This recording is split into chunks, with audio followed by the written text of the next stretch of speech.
Nous sommes à Benti, à 98 km de la préfecture de Forikaria.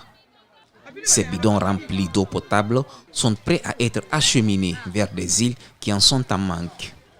Les habitants de ces îles sont obligés chaque matin de rallier le village de Benti en pirogue pour s'approvisionner. Le bidon d'eau coûte 3000 francs guinéens. Les pirogues chargées, nous embarquons pour les îles de Kakoutoulaye, l'une des destinations de ces dizaines de bidons d'eau. Cette île existe depuis 1875. Nous n'avons jamais eu d'eau potable ici. On peut avoir l'eau du robinet ou des forages, mais il n'y a personne pour le faire. Chaque famille ici débourse jusqu'à 30 000 francs, y compris les frais de la traversée pour avoir de l'eau potable. Pour ceux qui n'ont pas ces moyens, ils utilisent l'eau de pluie. Boire cette eau trouble et salée est devenu une habitude. Aucun effet sur leur santé selon eux.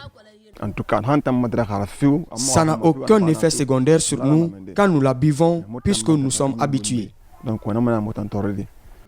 Les habitants des îles de Kakoutoulaye ont tenté en vain de trouver une solution à cette problématique liée à l'approvisionnement en eau potable, dont le transport est devenu une activité rentable pour les propriétaires de pirogues. Le sous-préfet de Benti, lui, se dit préoccupé par ce calvaire que vivent les insulaires. Mais il nous fait comprendre qu'il n'y a aucune solution à ce problème. Je n'ai pas de solution pour ça. Peut-être avec son excellence colonel Mamadou Doumbouya, il va nous aider à faire autre chose pour soulager les îles. Une solution miracle? Mais miracle, oui. La nature a sévré Kakoutoulaye de l'eau potable. Ses habitants n'ont d'autre choix que de prendre la mer pour aller chercher cette denrée, malgré le risque que cela représente.